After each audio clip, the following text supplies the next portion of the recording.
Good day, everyone. Welcome. This is Jason Ulrich with Top Shelf Traders. Thank you for joining us. We've got a really good sized group here with us today.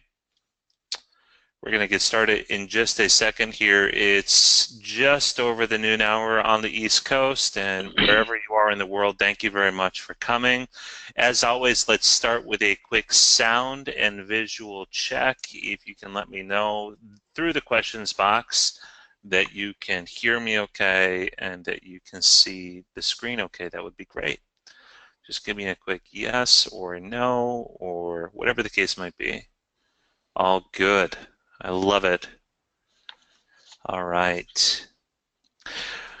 We've got a great topic today, and when Randy Howell, our presenter today, agreed to join us, we jumped at the opportunity. And here's why. We're going to be talking about breaking through the mental block that holds your trading potential hostage, or holds you back as a trader. And I'll share two very quick perspectives on this. The first one is that for years now, I've coached traders on setups, entries, etc. And what we find very quickly, and I'm sure everyone joining us at some stage or another has found this, you get a tool that you're comfortable with, you get a strategy that you're comfortable with, and then you realize very quickly, especially as you start to generate consistent profits or at least see a little bit of success, that that is the least of your challenges. Dealing with some of the mental roadblocks that go with trading, that go with dealing with success, dealing with loss, managing trades, the euphoria, all of that is a massive, massive hurdle. Massive hurdle to clear, a massive thing to get under control. I'll share that, and then I share the second detail, which is we recently surveyed a number of our traders. So we have over 250,000 traders that make up the Top Shelf universe. And overwhelmingly, I really thought when we put the survey out that it was going to be something around, well, tell me more about options, tell me more about tools, tell me more about institutional strategies or machine trading or algorithms or artificial intelligence. No. The number one topic that came through from our survey that people wanted more information on was mindset, traders' mindset, and how to deal with and successfully manage the psychology that goes with trading. So it's with that we're excited to have our session. Randy has been a contributor on the Top Shelf Trading website. He has posted in our newsletter. He recently did a fantastic video on this very topic, and we're excited to have him here. If you've heard his name before, that's not by accident. He's been around for quite some time. He's a performance coach and licensed therapist. He didn't come from trading as a background, which I really appreciate about him. He actually has worked across the board, but started working with an institutional trader and then started focusing more and more on traders. So this is now one of his specialties. Looks like we're going to cover the wide spectrum of this, including emotional self-mastery, understanding risk and uncertainty, and then ways to overcome those or clear those hurdles. So, Randy, I'll just say right now, it's great to have you. I could go on for hours and hours in our prior conversations. Oh, please do. I love hearing this. I'm sure I have. I'm sure I have. But thank you very much for joining us. And Thank you. Thank you very much. I'll turn it over to you. And Randy, I'll just point out for the audience, one, we are recording this, so of course we'll plan to send this out to you when the session is complete. Look for a note from us. Any of the resources that Randy makes available to you, we'll be sure to include that. And any questions that you have as they come up, don't hesitate to put them in the questions box. Randy, I'll man the questions box for you, and I'll turn it over to you. Thank you very much. Okay. Thank you, Jason. Thank you very, very much. And also thank Julie, because Julie's behind the scenes, has organized the stuff and helped things just flow so that it just shows up like this. First of all, one quick thing is that I generally hold questions toward the end simply because a lot of the questions that are asked really are covered in the presentation. And I'm going to have a chunk of time left at the end, so there's going to be plenty of time. Okay? Cool. And I'll leave that because, and one of the major reasons is probably my own continuity is that when my thought process interrupted, sometimes it is difficult for me to get it back. And fortunately, I do have a structure because of the PowerPoint, but at the same time, that goes. I want to pose this starting with a really an observation. Okay, fundamentally, this whole thing about psychology of trading is about the gap between your potential as a trader and the results that you're getting. Okay? It is this gap that we're going to explore. And ultimately, why is effective performance such a mystery for traders? You're about to find out. Okay? And it's really going to find out about what went wrong and what's right and what you can do about it. So that's where we're going to start, friends. And from there, let's take a look at this. Let's start with the dream. Okay? Everybody had a dream of trading, and you can bring it down to two major forces: financial freedom and personal freedom. You start looking at it, and you hear all the sales pitches. You look at all this stuff, and you start going, "Hey, you know something? I get it. If I study hard, if I work on this, this is really doable. It's really doable." And you buy into the program, you think, okay, I'm going to give myself X amount of time, 2 or 3 years, and by that time I'm going to learn how to do this business, and then I'm just going to start knocking it out. Never mind those pesky rumors that more than 95% of traders lose money and are blown out by 3 years, that they've already blown out their capital and they're gone. Never mind that. I'm special. There's something different about me. I'm going to make it. Okay? So we've gotten that. So seen from a position of logic and knowledge, trading seems to be a perfect opportunity. Develop knowledge, follow your rules, and how hard could that be? How hard could that be? And then you think, well, you know, the thing is that what we need to do then is also another thing. We need to start saying, okay, I know the rules of winning. I know how to win. I've got a winning mindset. I have positive thinking. I have focus on success. I have that winning attitude. And you know something? All I need to do is add knowledge, and surely success is going to come.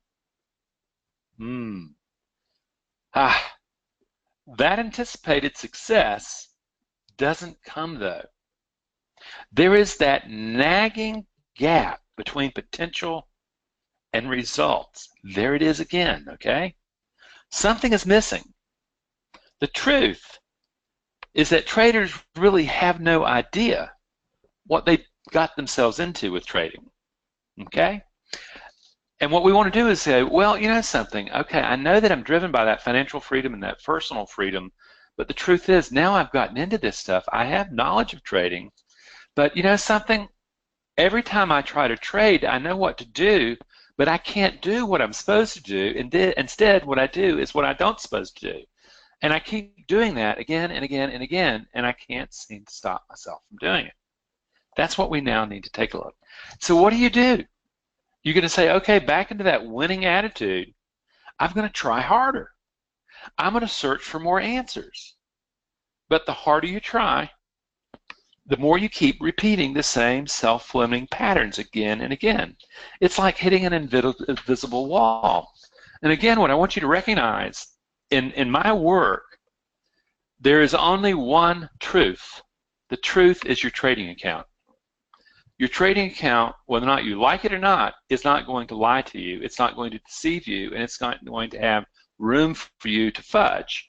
If you are building what I would call a virtual representation of beliefs that you project onto the markets, which you are, your trading account is giving you feedback about how effective that virtual representation is or not.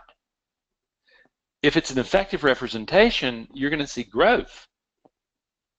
If it's an ineffective representation of those beliefs that you're projecting, you're going to find stagnation or losses. It's that simple. None of the stuff you tell yourself matters.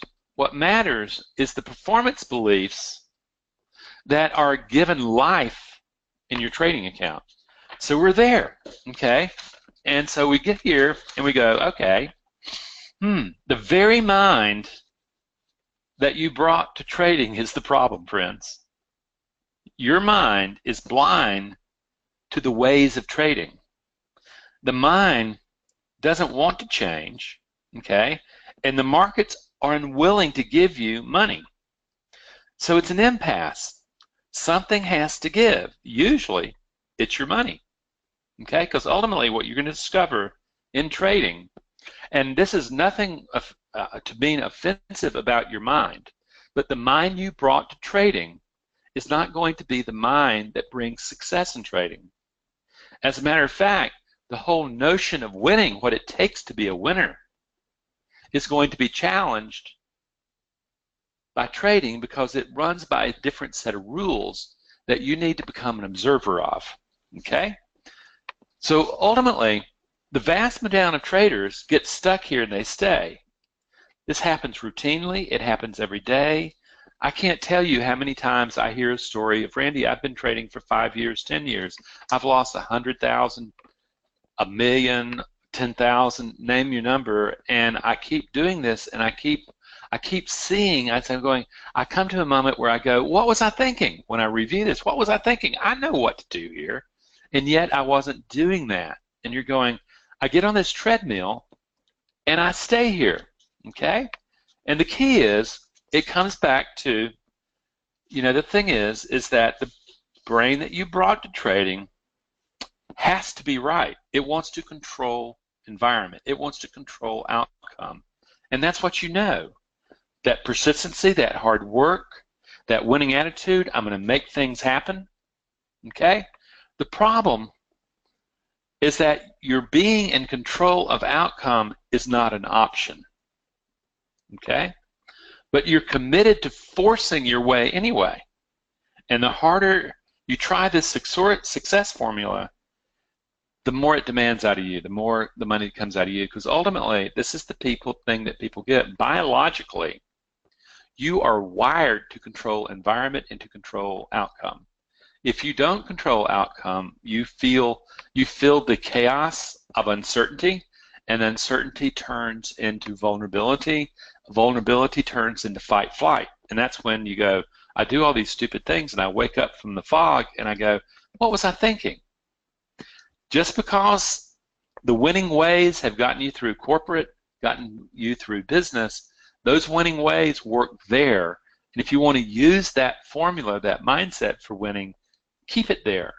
If you want to produce success in trading, you're going to need to reevaluate what winning is, what a winning mindset is. So the truth is very simple. The brain you have has locked into a way of understanding risk and uncertainty that will never work in trading. It's into short-term survival in the moment. It's not into probability mind that looks in long-term. To your trading brain, okay, when you say, something, I just keep freezing at entry points. To the survival brain, that's a victory, and it's going to give it a little shot of dopamine to cement that and make that pattern even more relevant, more powerful, because it got you out of the way of potentially losing. And to the emotional brain, that losing means biological threat. Because ultimately, your emotional brain, that survival brain, that caveman brain of yours, cannot tell the difference between biological threat of a saber-toothed tiger coming down on you and the psychological discomfort you experience of not knowing the outcome. Your brain is literally blinding you to what needs to be done, okay? It's into self-preservation, not into probability thinking. So your brain is going to have to go past that gate. It has to unlock that gate, and it has to get on the outside of the comfort zone you've been in, and you're going to have to recreate another brain, and you can, and another mind to engage uncertainty with. So there you go. Ultimately, your survival instincts are in fact killing you.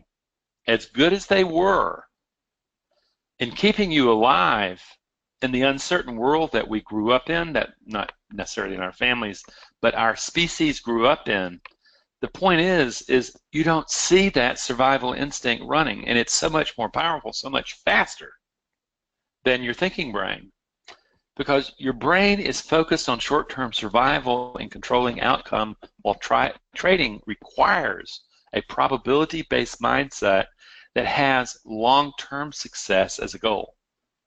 Okay? So this is the big problem. And ultimately, the biggest problem is that this may be more science than you want, but literally when sensorial information comes in, it first hits a part of the brain called the thalamus. And the thalamus makes a gut instinct decision about whether or not this is threat, whether or not this is good, okay, or whether or not it's something to chase. And it will either send it to the low road, which is directly to the amygdala, and you fire into fight-flight behaviors, or it will send it to the high road, which is into the thinking brain. And that, friends, is what you want. Unfortunately, you have to train the brain to behave differently, because that's the default programming. The more stress you're in, the more it wants to default to the low road, to the amygdala, to the emotional reactions and fight-flight. Until you learn how to manage emotion, manage the beliefs that you are arising, that you're projecting on the screens, the emotional brain is going to take over every time. So, ultimately, the brain was never built for the probability of trading. That's the big deal. No matter how much you try to cram it, it's not. The markets have a lot more size than you have capital, just to prove the point, okay? And for all of you alphas who have to win, all that's going to happen is that you're going to be sucked into that vortex. You're going to be in chase mentality, where you're going to get overconfident and you're going to chase trades that after it's all over with, you're going to go, that didn't even meet my criterion. That wasn't even a B-grade trade. What was I possibly doing in there? Because the alpha in you was wanting to make something happen. It wanted, you got to do something to be doing something. You got to be trading to be trading. You've got to win. You can't lose. Or on the other side, the perfectionists. And more like about 66% of traders who trade have perfectionistic thinking. They don't want to lose. They don't necessarily want to make things happen. They're all about trading not to lose. This is their undoing, because what happens is you now have a brain focused on not losing rather than probability of winning. So you begin to see, something, hey, I have a brain designed for completely a different thing than what trading is all about. And understand, the brain's designed well. It's evolved well. It's just that it's not built for trading. Now, I know this sounds really theoretical maybe, okay?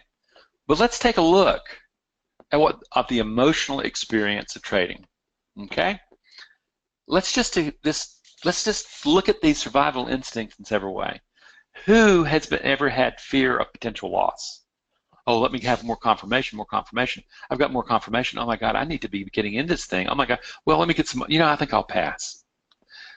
That's one. Have you ever had fear of pulling the trigger? Yeah. Have you ever had the need to win and not lose? I want to make things happen. Yeah. Have you ever had the fear of missing out? You know something, if I don't get in this trade right now, I'm going to miss out on this terrific trade and the profitability. Or you're trading and the trade's gone sideways, up and down against you, and it finally hit the black, and you go, oh my God, I have a fear of missing out on profits. Let me grab that profit right now. And then you grab the profit, and darn if it doesn't hit your targets. That, friends, is this survival instincts that we're talking about. It happens every day. Getting overconfident. How many in here, when I work with traders, usually the first thing that happens is that they are so absolutely about saying, something, I got to overcome this fear. If I don't overcome this fear, I'm never going to be able to trade. And they don't realize on the other side of fear, there is also overconfidence and anger. The thing is in overconfidence, what happens, you get a few trades together, and you say, look at me, I've got it, I've got it. Overconfidence, in neurobiology, we call euphoria. And euphoria is an emotional state that says the good times are going to roll on forever and ever and ever. And what happens, you just feel you're going to win. You're going to win. And the truth is that kind of thinking, you're trying to control outcome at that moment. You're not looking to see what the markets will give you. You're looking to take from the markets. You're looking to win. And revenge trading, oh my God. You know, the thing is that revenge trading is really about threat, a response to threat. You lose something, and all of a sudden you get angry. You're going to make them pay, and you turn to a rebel. And before you know it, you're in this testosterone business, and you just want to beat the markets up, and as if you could beat the markets up. And you end up with an angry mind, producing the thinking that you're engaging the markets with bad news. The impulsive guy, the ones who just jump into trades and I know it's going to do this, I know it's going to do this. I was working with a guy the other day, he's lost $100,000, and he says, Randy, I can see it. I know where it's going to go. But then I often get in there and I find out that I didn't know. And then I start revenge trading because now I don't want to lose. In one trade, it cost him $10,000. So what I want you to see is this survival instinct of the caveman brain that you brought to trading is alive, it's well, and it acts in nanoseconds, whereas thinking mind requires microseconds to respond. So it's already got the chemistry of an emotion and everything in there, hijacking the ability to think clearly. That's what's happening, friends. And until this is solved, what happens is that you're like Charlie Brown. Oh, no, not again. How many times has Lucy pulled this football from you? How many times he's fell on its back? The truth is, the survival instinct is hardwired and overpowers rational thinking in a heartbeat. Okay? The survival instinct wins every time until you learn to work with it and recognize, oh yeah, this is a survival instinct. I need to rewire that. I need to be able to redesign the way my survival instinct reacts to uncertainty. Because I understand that my survival instincts are going to react to uncertainty as a sense of vulnerability and danger, and it's going to wire me to fight flight. That's all that revenge trading, that's all that fear-based trading, that's all that overconfidence trading. Instead of disciplined, patient mind engaging the markets. So now we know that rational thinking gets hijacked easy. So what we want to do here now is say, hey, so how do you really change the way you think and your beliefs about uncertainty? Because this is the hardest part that you'll ever do. Your brain and your mind are going to resist mightily. They'll lie to you.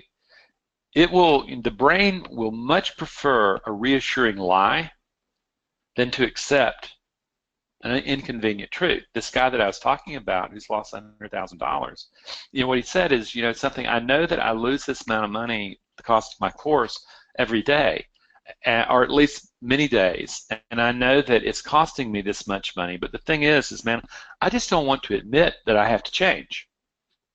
Okay? That's the biggest thing.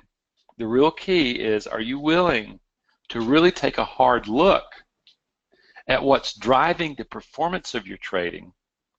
Or are you going to keep swallowing, I wouldn't necessarily say a lie, but a mindset that's not producing results? What winning is. We're going to talk about winning in a few minutes, okay?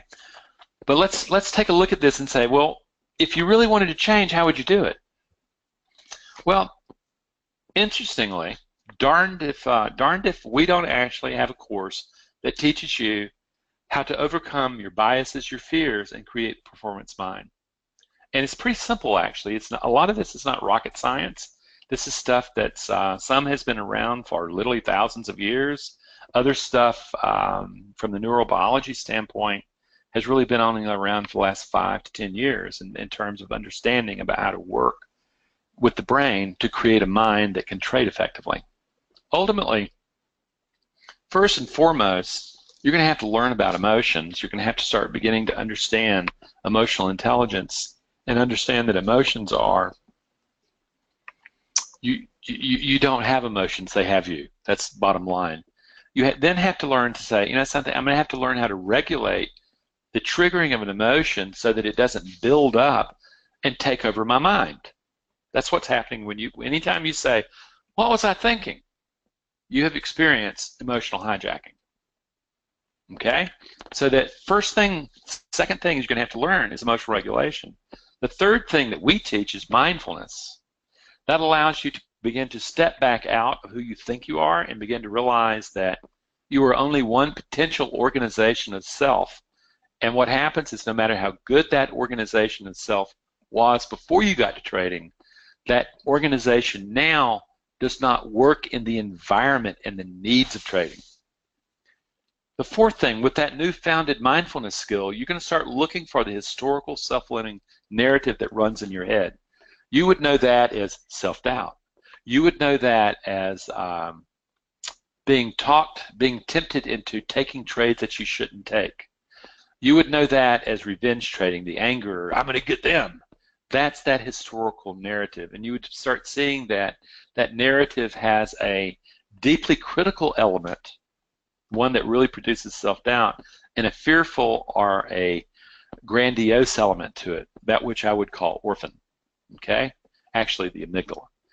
So you're beginning to go, okay, now I had to find that, but more than that, then you start going, with this mindfulness, you're going to start discovering that there are powerful emotional programs living within you that you can learn to summon and create an emotional cocktail of that creates the mind.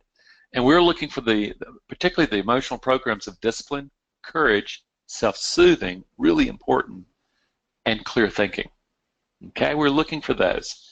And then the sixth thing that we teach, and that I consider very necessary, is to become intentional. People that I work with evaluate themselves and saying, am I in the right mind to be able to trade? And if they are not in the right mind, and if they cannot produce what I call trader state of mind, they don't trade. And friends, that's effective trading. If you cannot move from a fear-based or an anger-based or an impulsive or lust-based, greed-based mind into a disciplined, impartial mind, then you don't trade. That's what good traders do. They realize that, oh, I have to take care of my brain. I have to be really sure what kind of mind is emerging out of that brain.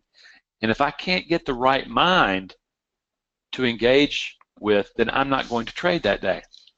This is a process. This is a six-step process that we're going to take a look at. First thing, first of all, when you take a look at this, you're looking at two neurons, and what you're actually looking at is you're looking at different neurotransmitters crossing the distance between them. You are looking at thinking on a biological level. Thinking literally is a behavior, okay?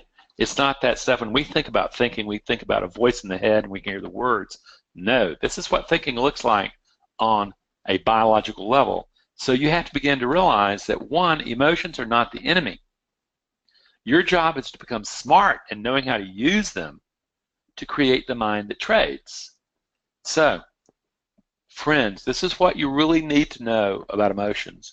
You do not have emotions and survival instincts. They have you. Okay? They have you. And we have to change that scenario. And emotions overpower thinking easily. Think about any time, again, if you've ever said, what was I thinking? You see how easily thinking is overpowered. The challenges of facing uncertainty will always be there. And the truth is that you never had freedom from emotions. With emotional intelligence and mindfulness, what you can learn, though, is freedom of emotion. You can choose the emotions that create mind that engage uncertainty. The default programming is fight-flight. Okay? However, as a human being, you have the choice of designing the emotions that engage it. You can choose to say, okay, here comes the uncertainty. I know the hard wiring. I know that uncertainty produces confusion. Confusion generates uncertainty. Vulnerability. Vulnerability is hot-wired to fight flight. I know that. However, what I also know is I can intervene in that, and I can redesign a mind by training that when it engages uncertainty, what pops up instead of fight flight is discipline and impartiality. Now there, my friends, is where the trading mind becomes an edge. So, and remember, they're not the enemy.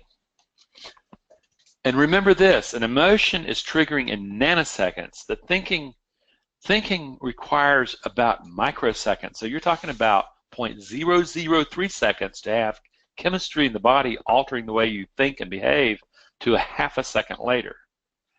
Okay, and emotions win every time. As a matter of fact, there is really no such thing as logic and reason.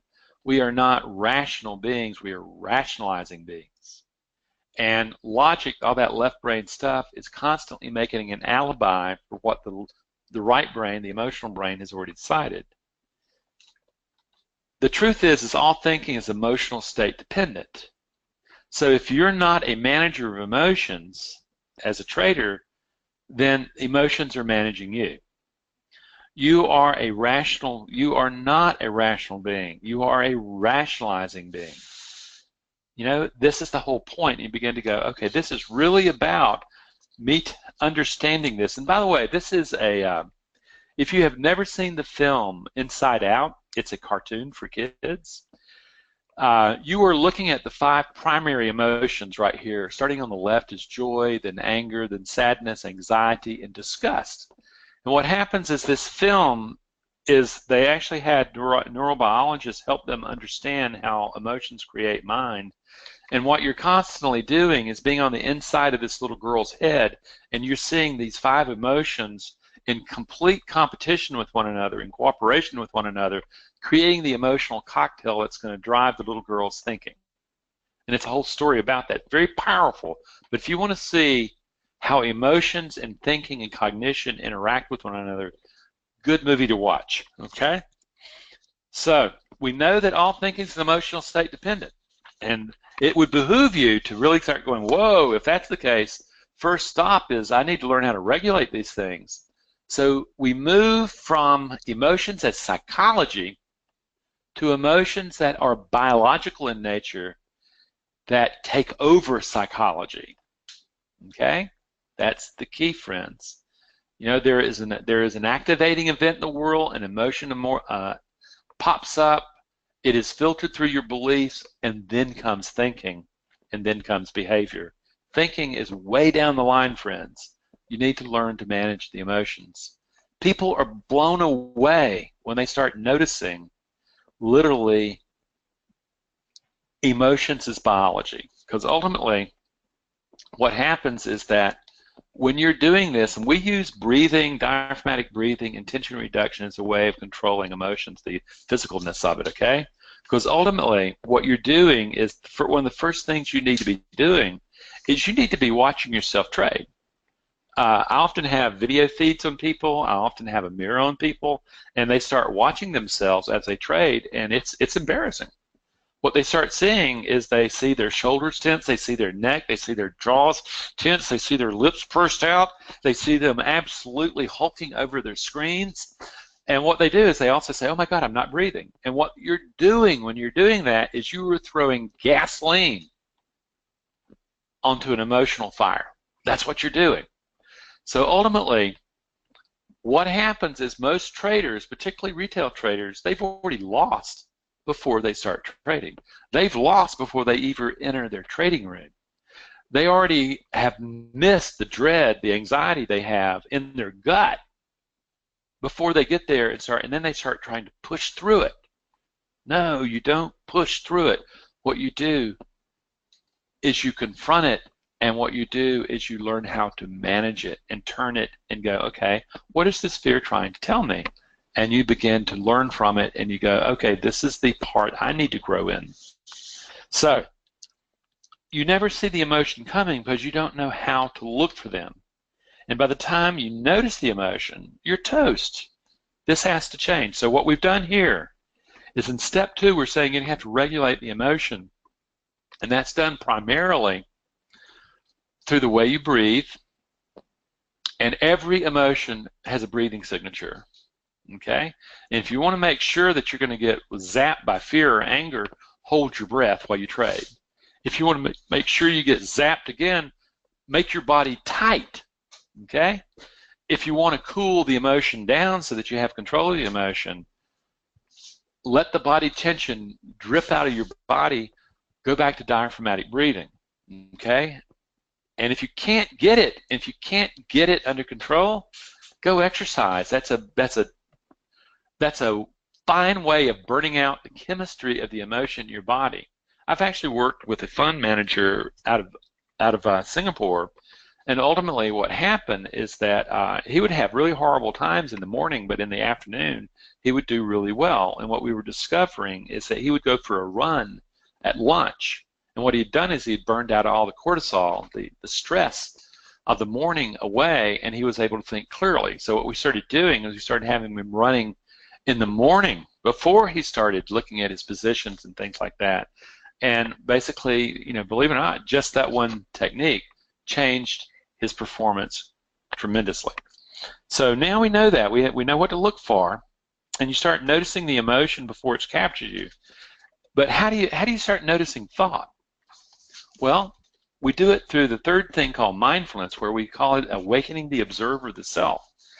And this is what trips people up. You have the capacity to step back out of thought and belief and to begin to observe them, not as who you are, but as simply a potential organization of the self that happened, and most likely before you could think. And you're saying, well, God, it sounds pretty weird. No. Every human being has the capacity of observation. Every one of us has had the experience of wishing they had known back then what they know now. You're observing, but unfortunately you're observing late. What if you were able to observe in the moment and see what emotions, what characters of the mind were showing up to create the mind that engaged in certainty? Wow. Because ultimately, your brain was born into circumstance. It organized you, these emotional programs, organized you into a self that could survive and work in that environment. That locked in, and that's what you call I. What we're saying is that I, that identity, no matter how good it was for surviving where your brain first landed, is not going to be what's needed for survival and thriving in the world of trading. It's a different environment, and you need to adapt to it rather than to resist the adaptation. So we've gotten there, and so we know that the brain's malleable. Okay? It can change. You can change the way you think. You can change the structure. Because ultimately, in neurobiology, what you discover is this. Your brain is really a community of rival programs that have duked it out to produce mind. And what you're going to notice is that there's always an internal struggle going on inside the mind, particularly when engaged in stress, engaging uncertainty. And if you don't believe me, go back to the time that you had self-doubt. That's this internal struggle. This is what we're saying, is that we know that the historical organization of the self is not the one you need.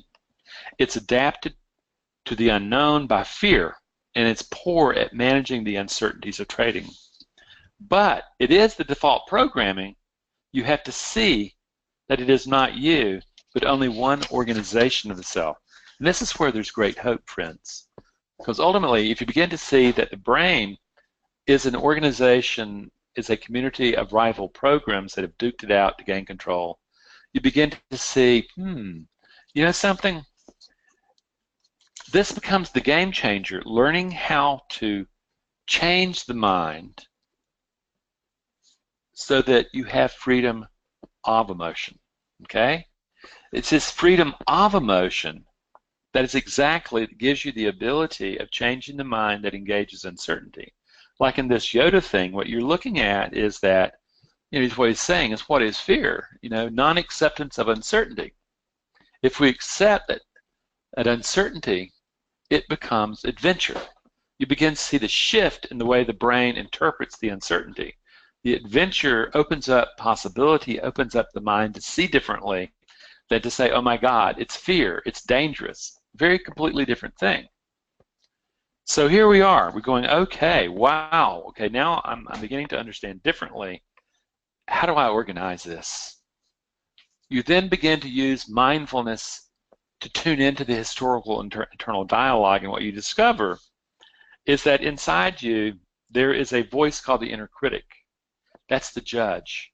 That's the one that criticizes. That's the one that casts the seeds of self-doubt. And it's not just in you, it's part of the human condition. It's in everybody. There's also what would be called the adapted voice, that fear-based, and in Jungian archetypal theory, that's called orphan. And when you experience fear or grandiosity, that orphan is taking over, and that is the historical thing. You need to be able to observe it because it's ruining your trading. Okay? It's this original organization, adaptation. It is this one that must change. It's not about you, okay? This is just a potential self not up to being able to manage the needs of managing uncertainty. That's all it is. You can have it back when you're not trading, but the thing is when trading, you need to build another mind. This is why, ultimately, this is why nature has built us, okay? But there's nothing wrong with it. It just doesn't stand up to the world of trading. This is time that this narrative that got created in you has to adapt. And you have to decide that it will adapt and that you have the courage to do that. And you have to decide, for most people, you have to decide whether or not you really love trading enough to change the self. Okay? Are you willing to change the way you interpret uncertainty rather than trying to control it from the outside? When you do that, things change radically. When you say, okay, I'm going to start taking this ability to change, I'm going to start using it. Because ultimately, all emotional programs you learn that you pull forward into the face of uncertainty, it creates a different mind. In the same way that, from default programming, it's very easy to get to fight, flight, to anger, and to fear.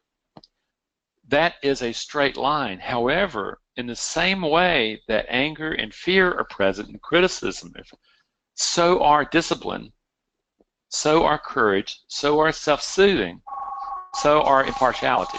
Okay? So that's the deal. You're going, okay, ultimately what you're saying, Randy, is that old programs were running and I didn't know that other programs were there. But by knowing they're there, I can start pulling them forward and I can learn to bring them into working awareness, and I can create a mind, a very different mind than the one that I came to trading with. Now you're cooking, okay? This is the mind that meets uncertainty.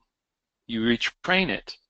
What happens so that fight, flight is not triggered, but it's these 4 key emotional programs: discipline, courage, self-soothing, and impartiality, that you need to learn how to pull forward in the midst of performance. Okay, that's the deal. So ultimately, what we're doing here is saying this: with a redesigned mind, things change radically. You're no longer trying to control outcome, friends. That's the big deal. You have a bias toward controlling outcome, but it's not going to happen. And by the way, just to let you know, is that when I say self-soothing, ultimately the emotional state is self-compassion.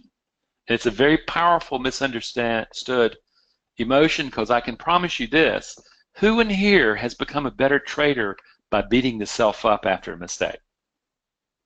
No, you drive the problem deeper. With self-compassion, what you do is you acknowledge the suffering and you work through it, and you're no longer afraid to make the mistake. You learn from the mistake.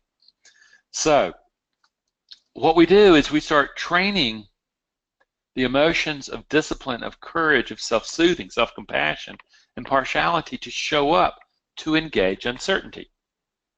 It starts out as training, okay? Ultimately, what happens is that there's always an internal struggle, though. The internal struggle caused by uncertainty, Okay, that ambiguity, what's going to happen, will always be there. That cannot be changed. You can't control outcome. But what you can control is the mind that you bring to uncertainty. This is the deal about being able to train the mind for these emotions. Suddenly what you're doing is the trading mind is rooted in discipline, courage, self-soothing, and impartiality as it engages uncertainty. This is probability-based thinking. Comes out of these emotions. The survival instinct mind it's still there. It's rooted in fear and aggression when exposed to the threat of uncertainty. And what you're doing there is you're calming that down so that it doesn't take over stuff. And you're training yourself to engage the uncertainty from this new mindset. This is the trader's state of mind that literally gives you an edge psychologically that drives the edge of your method. So basically what you're going to discover is that trading requires self-mastery. Okay? Now, the deal is this. The new mind just doesn't happen. There is no magic wand that you're going to get some special knowledge from me. You have to train it. Okay? The key is using a mind focused on the process of performance rather than on winning. You know, what happens is you've never been able to win in trading. No matter how comfortable that illusion is the truth is at best it's 50-50. You don't know. In fact, you have to become a really good loser to minimize losses for when the winners come, you can let them run. That's the whole point. You have to change the whole concept of winning from controlling outcome, making things happen, to controlling the mind you bring into the moment of performance. So you control process, and you become comfortable with winning is being able to control the mind that you bring to engage uncertainty. You know, ultimately you start seeing that winning is really just simply landing on the right side of probability, no big deal. Losing at this moment is just simply landing on the wrong side of probability. You didn't make a mistake, you just landed on the wrong side, and what you do is you limit loss. There's no reason to get excited on either. If you start getting excited, that's euphoria. It's going to change the mind that trades, and suddenly you're in trouble. If you start getting disappointed, you end up in fear again, and that's going to change the mind.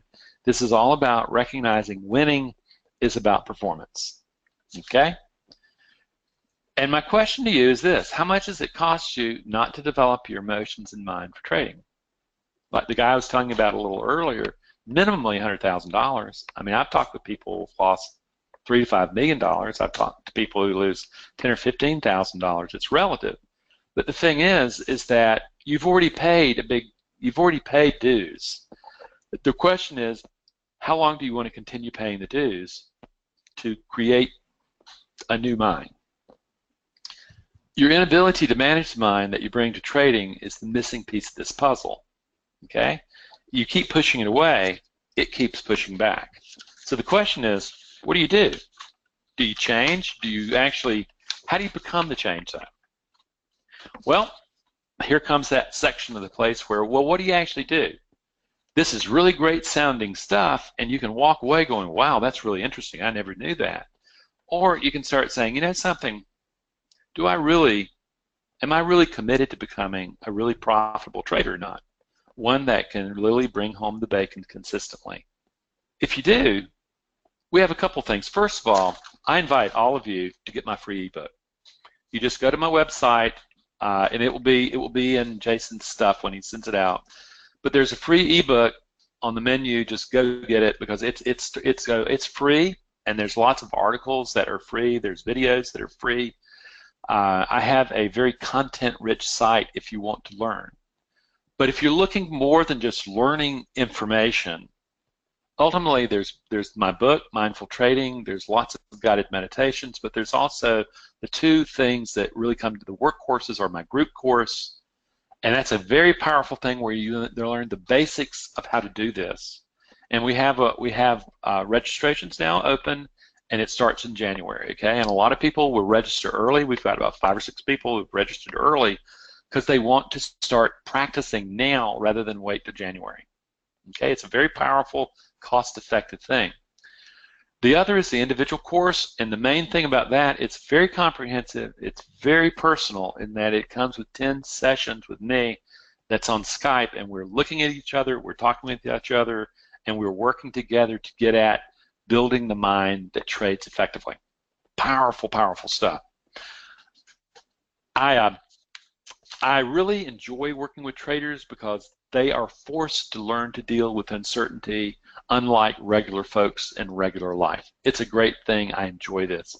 Now, if there's any questions, I will be more than happy to answer them for a while. And Jason, I think you're in charge of questions. We'll see. Were there any questions? I'm officially in charge of questions. There you go. So here we go. One question that came through and that we also see very frequently, so people struggle with these issues. There's no shortage of things out there that they can read, that they can look at. In addition to the ebook that you have here, how do you recommend someone starts the journey of finding out what's right for them and the support that's right for them? I'm not sure I totally understand this question. What I know is this, Jason. If you're a human being and have not won the genetics lottery, okay, you will not have a mind that can act effectively in trading. It is the survival instincts are very, very strong. And they happen in a blink of an eye. So what you're looking at, if you're looking to say, how do I go about doing this, the very first thing you start with is emotional regulation. You start reading books like Emotional Intelligence by Daniel Goleman. You start really beginning to see that you're fooling yourself if you think you live outside of emotions. You know, emotions literally are biological action potentials that coordinate activity between you, the organism, and as the trader, and the markets, which is the environment. And you begin to go, I have to develop a new understanding of what's really going on here. And the classical first place to start is with emotional regulation, where you're just beginning to observe your breathing, you're beginning to observe the tension in your body, and you're beginning to volitionally interrupt that and go back to calmer body and stuff like that. And the other thing is, if you really want to do it, get a mirror and put it up and watch yourself as you trade, and you will see the emotions just absolutely flood over you in different times, and you simply go, okay, now I get it.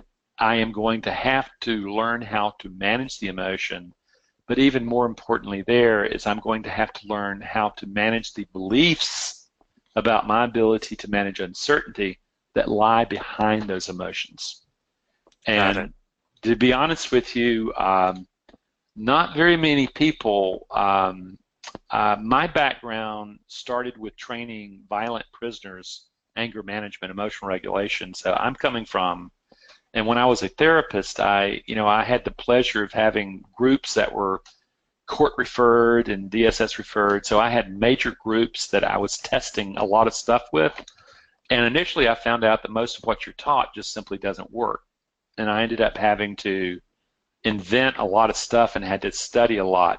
So if I'm looking for somebody that I can work with, I'm looking for a person deeply ingrained in emotional intelligence work, because once you recognize that emotions have you, and you better learn how to work with them, it's a big deal. And you have zero choice in trading. And Jason, it's interesting when you read about all these guys who, this guy was just a natural born thing, he won all this money. First of all, they don't tell you that 3 years later he was bust. Right. Right. And the other thing they don't tell you is that he's most likely high-functioning autistic, and you would not want to trade his life because his personal life will be a mess. You know, the typical emotional architecture that regular human beings have, it may be a test to train in trading, but I like having a relationship with my wife where we can connect emotionally to one another. I like friends that we can talk about more than just topical stuff. That's the high-functioning autism does. And you also find, as you get into institutional trading, you really find a bunch of sociopaths, and that they really will they love to inflict pain. and they will do that. But the high-functioning autistic, I've known a number of them who are very ultra successful, but when you start looking at their personal lives, they've been married 2 or 3 times, they've blown up their relationships with kids, they've done all this, but boy, can they trade. So anyway, the thing is it simply requires self-development. And what stuns me in this field is that in almost every field that you go to, you know that you're going to invest in self-development. And then what happens, you get to trading, and somehow people think that you're not going to have to self-develop. And what you're doing is you are entering a world that does not obey the same rules of how your brain was designed by nature. And you're going to have to redesign the mind to be able to manage uncertainty, not from fight, flight, not from survival instincts, but literally from a probability mindset. That's the whole thing. So how do you go about doing that? Check my website out, read my book. That's where I would start. Right on, right on. For someone that's interested in the personal consults that you have there over a 3 to 4 month period, one question that came up is there any time frame that someone can expect to work with to get started, or is 3 to 4 months just a feeling out or getting started period, and then it's really up to the individual person? What I have seen people turn into a profitable mind in 2 months. That was 2 highly motivated people who were on a mission. Mostly what I see is about 60% of the people I work with within the 3 to 4 month place, what they've been able to do is they've been able to put themselves together, and they're running in profitability. And the thing is what often happens is a lot of the traders that I'm going to be working with are fear-based, okay? And they never conceive that euphoria can be a problem, overconfidence can be a problem. And they get to this place where they start becoming profitable. And they start going, oh, look at me, look at me, look at me. They start feeling good, never recognizing that feeling good is dopamine and testosterone, and we call it euphoria, and it's dangerous for the trading mind. You know, if you want to feel good, finish trading, go and whoop it up, but don't bring that feeling good mind back to trading. It's the kiss of death. It gets you into over trading, and then in the over trading, when you get chopped, you end up revenge trading, and then you blow up and you give back all your losses. So there's a continuum. We see that, we see people who are very happy in 3 to 4 months, and we see people who recognize that this is a road, and they want a mentor to help them work that journey. It works on a lot of different levels, but I've seen very few people. What most people recognize is that this is a lot more than just trading I'm talking about. What they discover is that this is really about developing a mind to be able to engage the uncertainties of life and really have the mindset to recognize that I never could control outcome. What I could really control is my process. Sure. And it opens up the door to a lot more achievement and a lot more personal satisfaction with your life. Outstanding, outstanding. One final question here. We are at the top of the hour. Daniel's asking, how does your advice apply to non-day traders, specifically swing or long-term traders? Yeah, I call those active traders, and the advice is the same. The deal is that the difference is simply time frame, and ultimately it's really about how you engage uncertainty. I've worked with a number of portfolio managers and fund managers, and their time horizons, first of all, they may have 10, 15, 20 positions open at one time, which is usually a lot more than day traders are going to have. But what ultimately they're doing is they're still having to monitor stress levels. They're still having to monitor the mind that they're bringing into the moment. A portfolio manager I worked with out of Singapore said, Randy, what this course has taught me is, one, I really love my job. I'm sitting up here on the 26th floor above the Singapore Bay. I'm looking out. It's beautiful. My brother is down in Australia right now working his can off. I'm sitting up here, and the only work I'm doing is my little index finger every once in a while moves, and I'm around a bunch of guys I really enjoy. And what we do is that I manage my mind so that as I move through the day, as I'm watching positions open and close, or if I'm holding on to positions, what I really recognize this is all about managing the mind that I'm bringing into the moment. So the answer is that in many ways you have a better situation because it's not so intense. Is that you have longer periods to catch yourself, to regulate yourself, than particularly a day trader who's taking more than 5 trades a day. So it's like I said, I have lots and lots of portfolio managers and stuff like that, and swing traders. They just simply have different time frames they're working with. The process is still the same. It's just that you're working with different time frames. Got it. Got it. Nice comment here from Bruce. Joined late. Great content. And Bruce, of course, we will be sending out a recording link. So thank you for having us.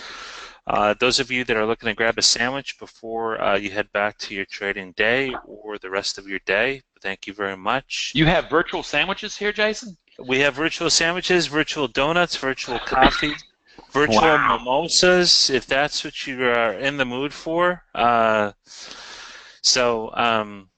Yeah, no, we try our best. Don't call us on that though. We're all out. We're officially all out of virtual sandwiches already for the session. Oh darn! Believe it. Yeah, exactly. Randy, thank you very much. Outstanding content. We can't wait to get this posted to the YouTube channel that we've got. I know you're going to post it to yours as well.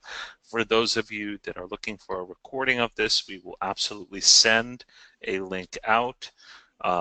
And we will also include the link to Randy's ebook that he mentioned, the links that you see there in front of you. If that's something that you're interested in, look for that as well. Randy, as always, never disappoint. Great stuff. Great session. Thank you very much. Thank you. I thoroughly enjoyed myself, and have a great day.